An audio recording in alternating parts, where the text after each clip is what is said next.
Hi everybody, this one is happening from my car because my internet at home is just not working. So when you guys complain about your internet, I totally get it. So here we go. Brief review of 17.2 before we go on to 17.3. So the essential questions are from 17.2 are: how do nonmetals bond? Well, they form ionic bonds, which you'll know more about them with a metal. So a metal plus a nonmetal will form what's called an ionic bond. More on that next chapter. Um, if they're forming a bond with another nonmetal, then they're going to form what's called a covalent bond, and they're going to share. So like two oxygen molecules, O2, the thing that you're breathing, are two nonmetals, obviously. So that is a covalent bond where they're sharing electrons to make themselves more stable. Hydrogen is that unique property right there, or the unique element that is in group 1 because it's one valence shell electron. But it has all the other properties of a nonmetal. It's a gas at room temperature. It doesn't really conduct electricity.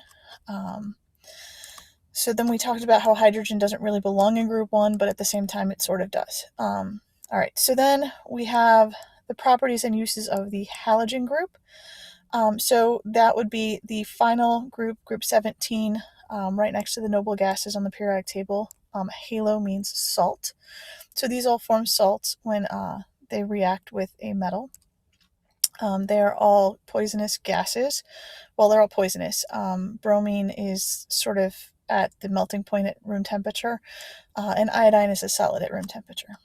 Okay, so the last question there, the last essential question was, why are noble gases unreactive? And it is because their valence shell is full. So they don't really need to form bonds in order to make themselves more stable.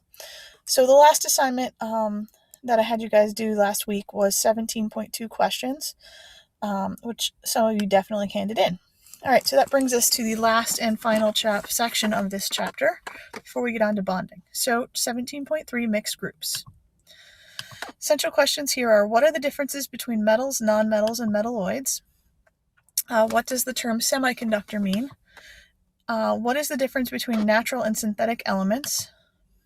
Okay, and your book has another one, but I took it out. Review vocabulary: a substance, element, or compound that can't be broken down into simpler things. It maintains its own properties. It's made of one thing. Okay, new vocabulary here. Metalloid. We are not going to talk about allotropes.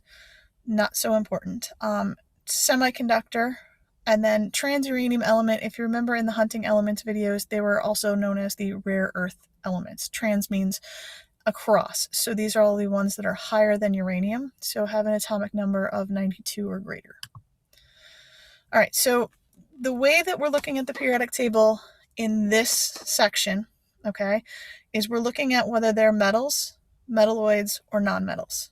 Okay, in the last section, we went across the periodic table by groups or families, and we named them all and talked about their unique qualities as families. Okay, so metalloids are on the stair-step line of the periodic table. Okay, there's not very many of them. Sometimes they act like metals, sometimes they act like nonmetals. Okay, sometimes they act like one and then the other depending on temperature. Okay, so especially silicon and germanium are the two elements that we use as semiconductors. If we cool them down, they conduct electricity really, really well, but at normal temperatures, they don't conduct electricity so well. Okay, stair-step line. So basically, we did all of the metals. We talked about groups 1 through 12. Okay, and then we talked about the halogens and the noble gases. Okay, the groups there in the middle, oh, sorry, I do this backwards every single time, 13, 14, and 15, they're often called the mixed groups because they're a little bit of everything. Okay, so we usually call them by the element on the top. So group 13 is called the boron group. Boron is a metalloid. Okay, we use boric acid. Borax is a laundry detergent, and we also add it to glass to make it heat resistant. Okay, here we go. So if you look here, there's the boron group. Boron is the only nonmetal. The others are all metals.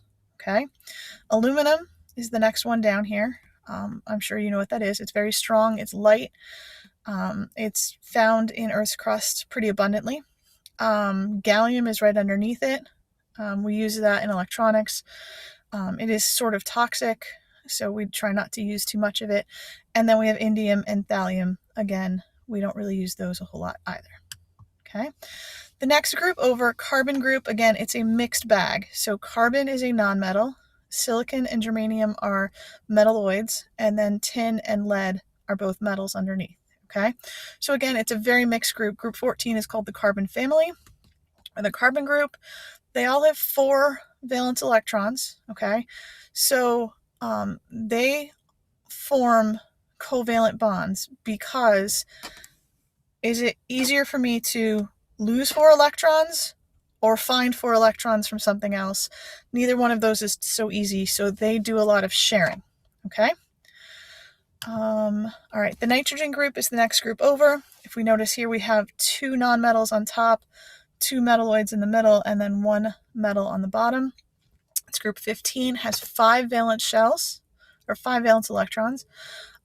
These also form covalent bonds because, again, finding those 3 electrons to fill that outer shell isn't so easy.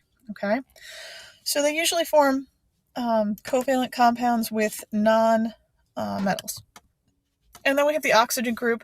This group has only nonmetals and metalloids on it.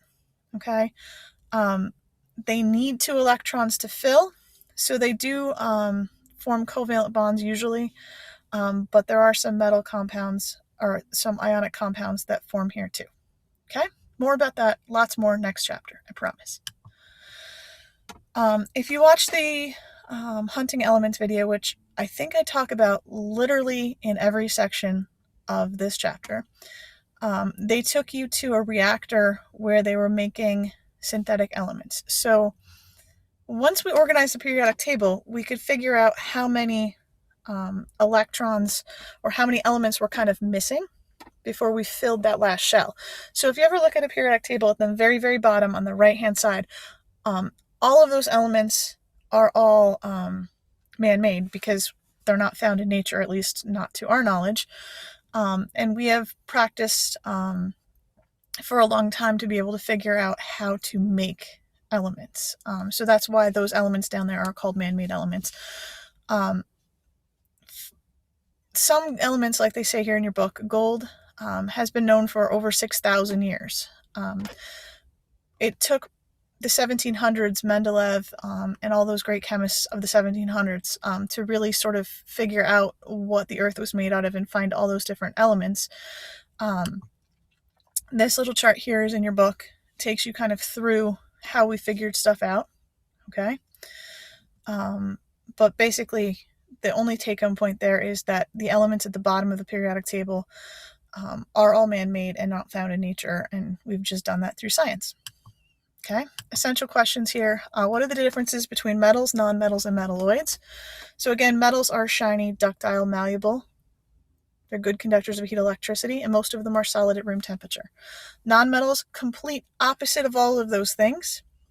They are mostly gases at room temperature. A couple of them are solids. Okay, they are good insulators because they do not conduct electricity. They form a different kind of bond. They're the opposite of a metal. Metalloids fall somewhere in the middle, and sometimes they take on qualities of both depending on temperature. Okay. Semiconductor is something that can conduct electricity at certain temperatures or in certain conditions and doesn't conduct electricity in other conditions or other temperatures. Okay. Difference between natural and synthetic elements. Natural elements are found in Earth's crust or in the universe. Synthetic elements are made by people in reactors. Okay.